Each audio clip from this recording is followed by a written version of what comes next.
the pain that we go through becomes part of us and it becomes beautiful.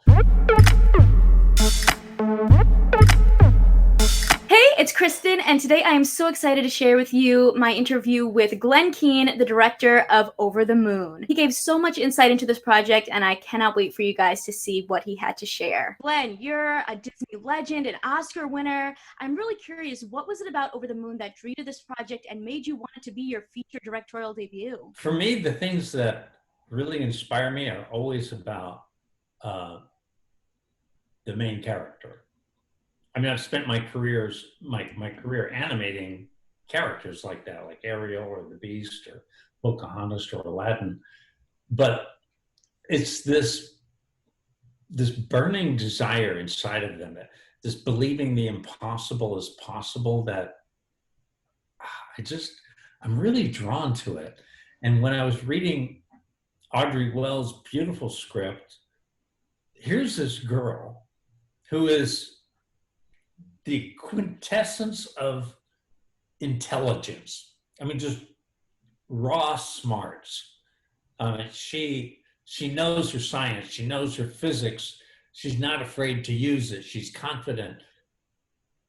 So that's this one part of her. Then there's this other part and that's kind of like her dad, but her mom is a woman that sees with faith and vision and imagination and heart, and Fei-Fei's got 100% of that and 100% of the other, and that makes not just 200%, but 1,000,000%. There's something powerful and bright in that girl, and that in reading it, I thought, I so want to animate her.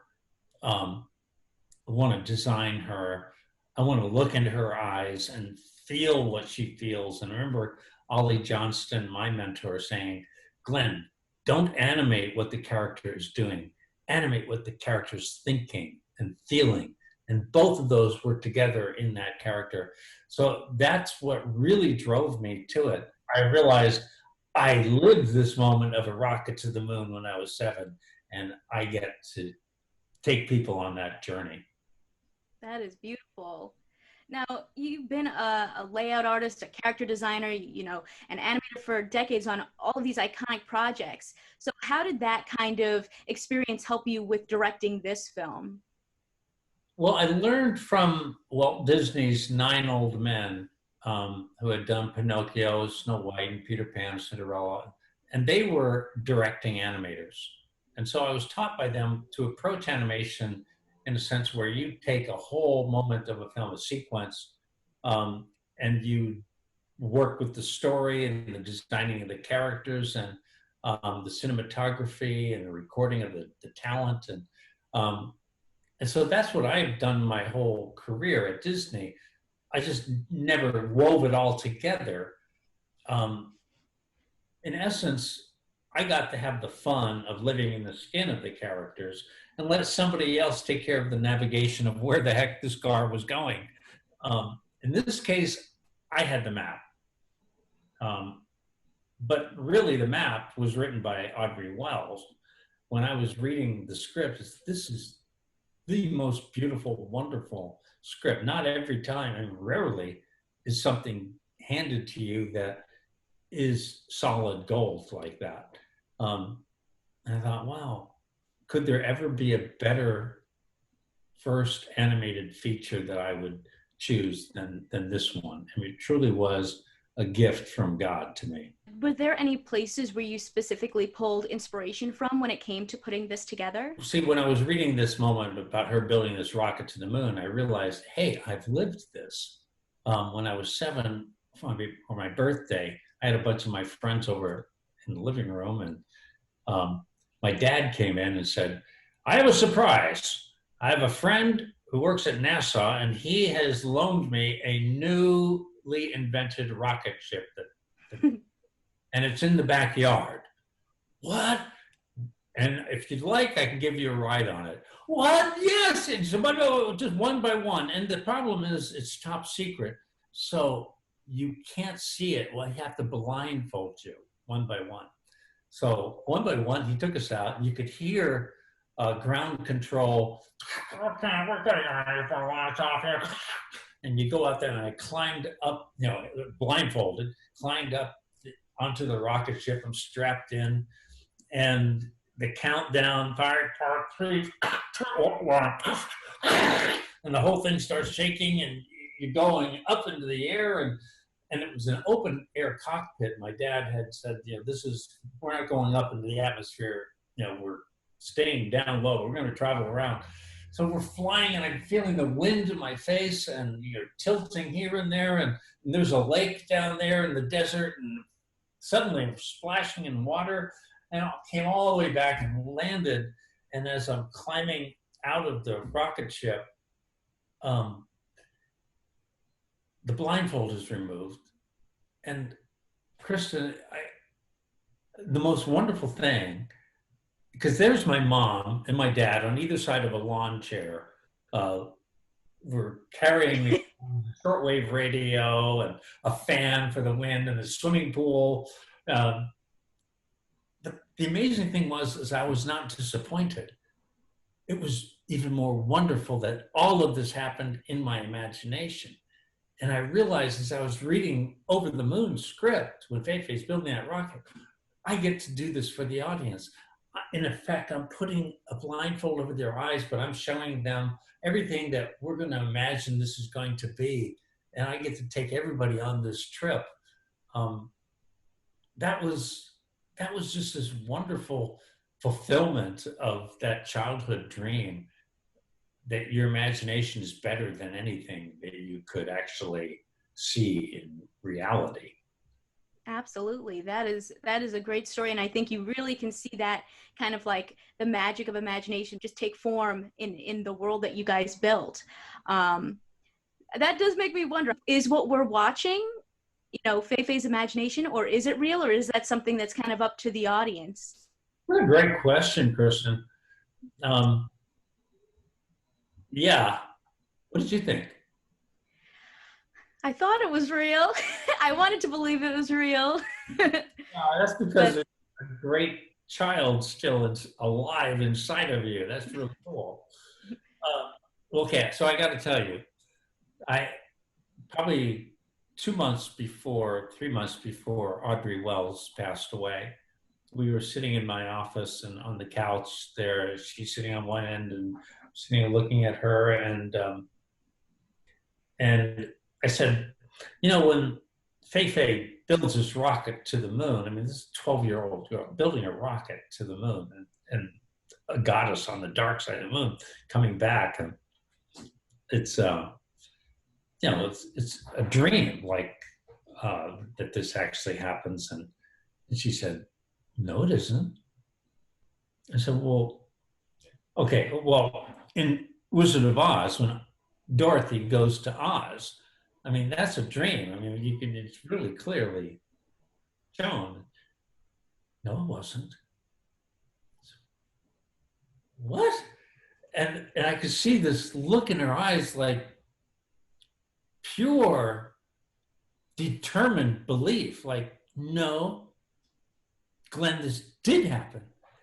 And I thought, I will make sure that I honor the way Audrey sees this, that it really did happen.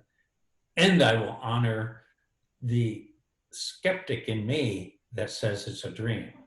And it will be on the razor's edge choice. And it can go one way or the other. And I think that that's how I really want it. There's certainly the moment where Fei-Fei's going through the fabric trying to chase Bungie. You could say that that is like the tornado, that the part that takes her up into this fantasy. Or maybe it just really happened that way. Oh, I love that. Makes you, you can kind of give arguments for either way, or it's just both, it's just, they both exist. It's real and it's not real. It's all of the things. No, there's plenty of clues, and then you wonder about Mrs. Zhang's necklace. Did you notice that? I did notice that. I'm not going to give you any more clues, but yeah, very telling thing. Yeah, that's awesome.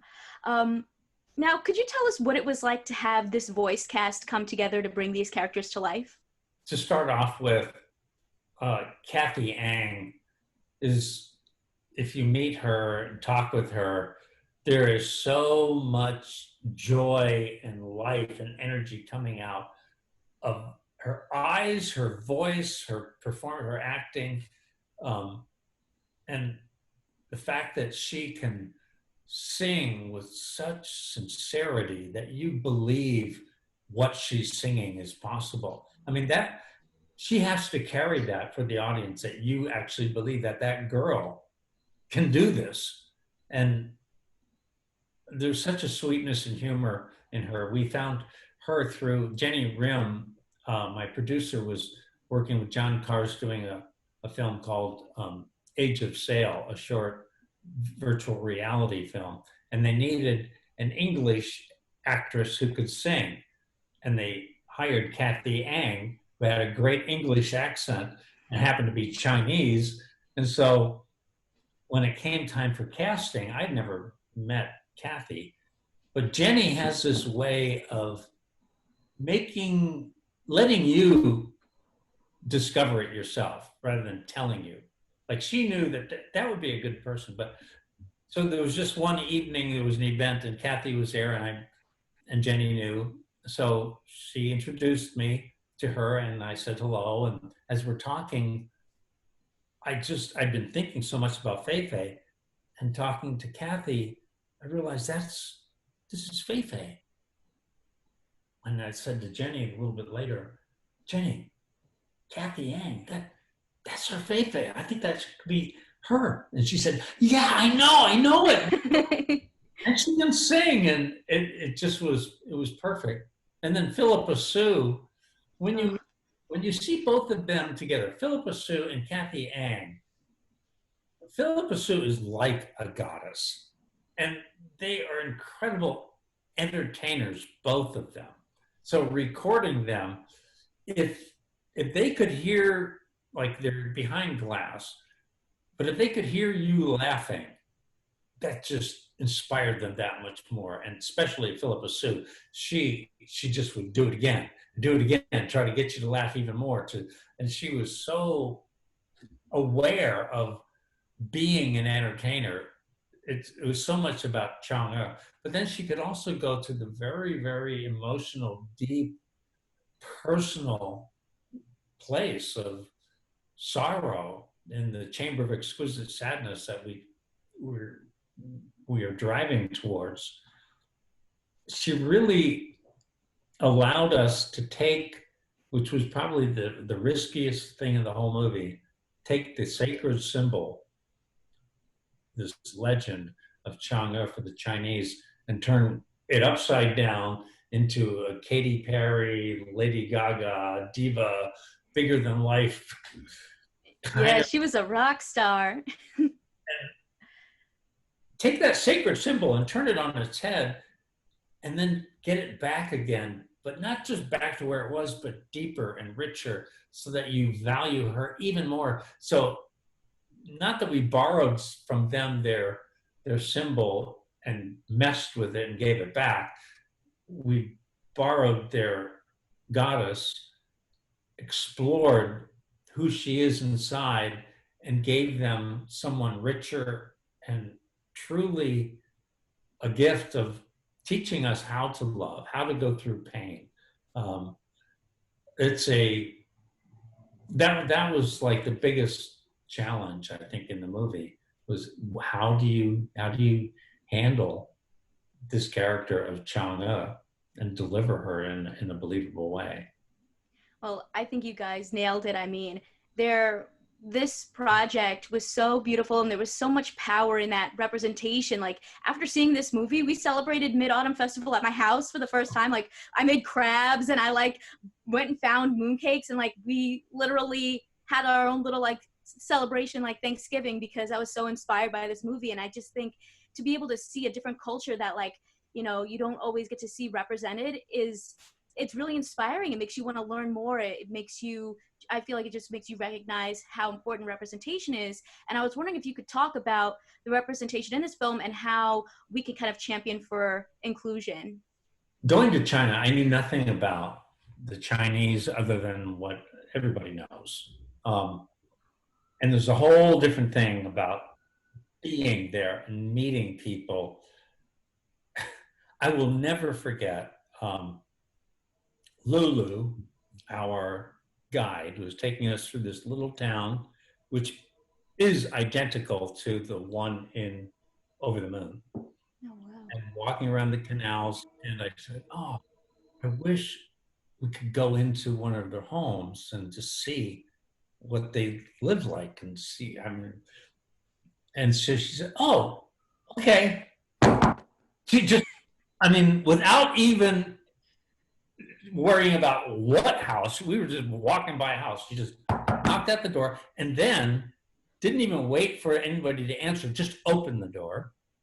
And then in Chinese, which I didn't understand until somebody translated it for me, she said, "There's some folks here from Hollywood. They would like to come into your house to see the way a Chinese family is living."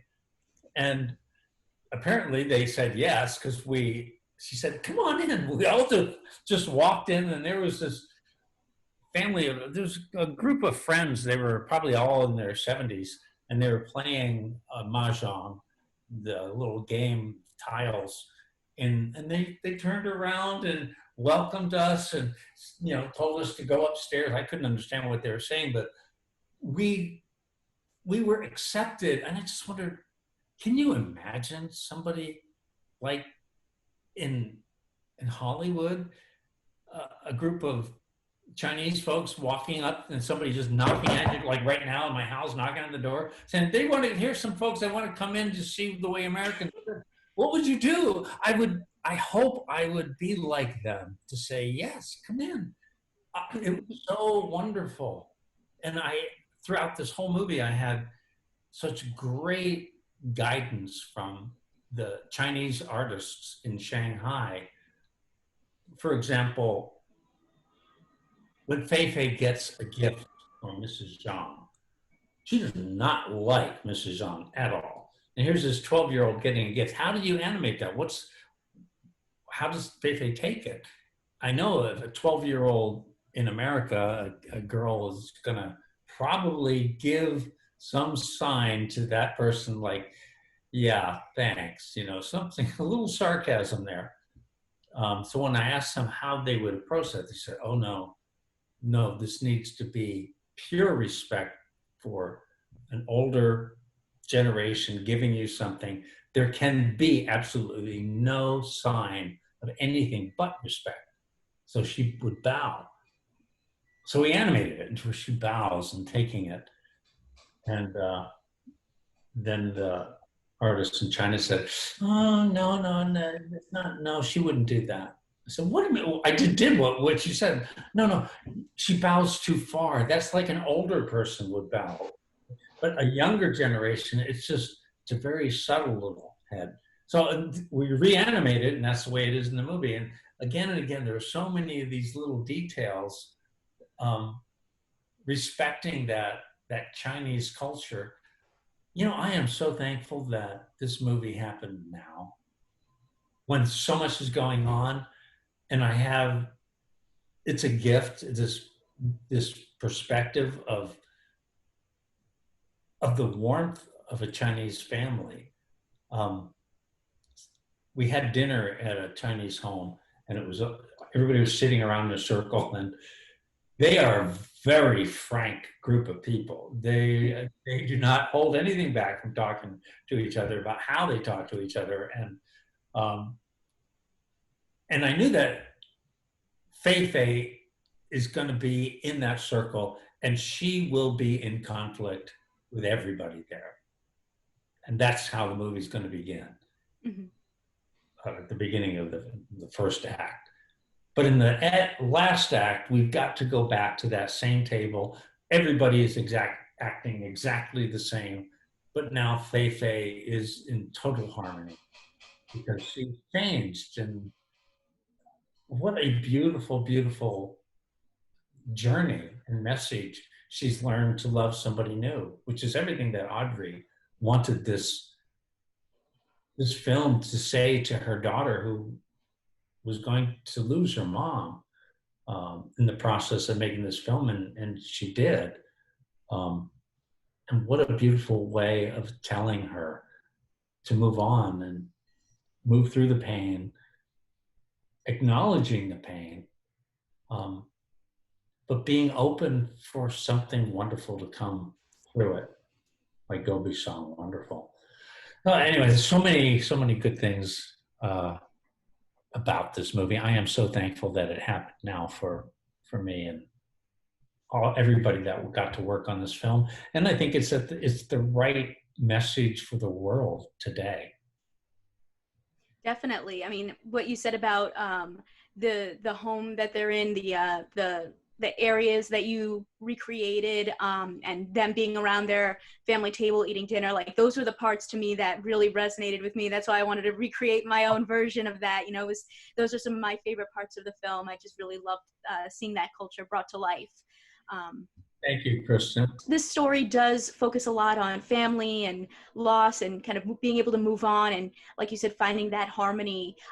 Could you talk a little bit more about some of that symbolism and themes that we see throughout the project? You know, something I noticed aside from the necklace you mentioned was, you know, the heron that shows up and things like that. And I was wondering how they kind of inform the story. We knew that the entire movie is moving towards what Audrey described in the most wonderful words as the chamber of exquisite sadness.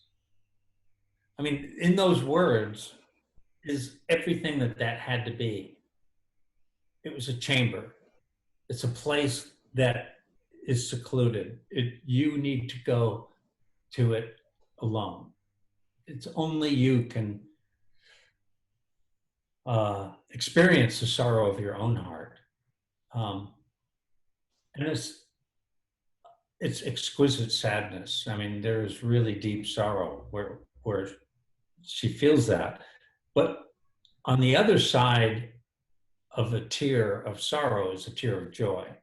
And there's a moment where she takes Feifei's tear and sends it off.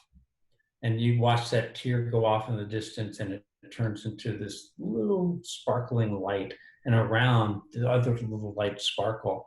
And to me, that was a very important point of how this tear of sadness is going to be the spark of joy in her life. And we watched that happen then throughout the rest of that sequence, and how they both, the only way out of sadness, out of that kind of sorrow, where you are turned so inward and self-centered in experiencing your own pain, is to see somebody else's pain. And that's what happens when Feifei comes in. Chang'e sees that. That's the key that can unlock it, is when we can look outside of ourselves and see that. And that was such an important thing. And there was a very significant moment for me when we see Feifei a year later, after she comes back. There was a question about her hair. Like, her chopping her hair off was a reaction to the sorrow and pain and the chaos, and it represented all of that. And when at the end we had a choice, should we leave her hair long like yours? You know, there's it's all about harmony, and it's back and intact, and should she go back to that? And immediately I just sensed no, the pain that we go through becomes part of us, and it becomes beautiful. And that final moment, as the crane flies over her head, I pictured that as her mom swinging, touching her hair, and it kind of floats up there a little bit, as if to say, this has all been good, and there's great purpose to it, and it's beautiful. Yeah, there's so much symbolism. Every moment in this film has one sister moment in it from another. At a certain point, when Chin is gone, Gobi appears and becomes, in a sense, that same like he can irrepressible spirit representing somebody that Fei has to learn to embrace. Chin lost somebody too, but he sees life as no barriers. Nothing's going to stop him, and she had to learn that. Yeah, Bunchy was such an important character as well. Recognizing the value of what's better for somebody else, and Fei makes that choice. I don't want to give away the movie to everybody, but yeah, that's one of my favorite moments. To have Stephen Price write the score for this was so beautiful. At the end of the movie, where you said you were crying, it always makes me cry when I hear this. He pulls out all the stops. He has a choir going. He has the strings. Everything is soaring as the birds are flying up. And a couple months ago, he sent me a little recording he made when he wrote that music. And he said it was on Christmas Eve, and I probably had too many glasses of wine, but he was just playing his guitar and whistling. And it was in the whistling and the playing of the guitar was that melody, the simplest little thin thread of it, so beautiful. And it became this massive, incredible, wonderful thing. But it started with the heart and sensitivity that he brings to it. Everybody on the film felt that you were working on something that was unique, to be treasured. Films like this don't come along every day. And we all wanted to give every bit of creative energy and skill and passion we had possible to make it all that I think Audrey longed for, as she was writing it.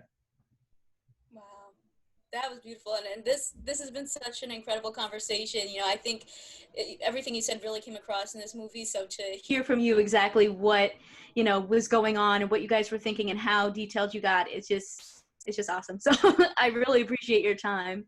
Thank you, Kristen. Great talking with you. If you like this one, you can check out more of my interviews right over here, and I'll catch you in the next video. See ya.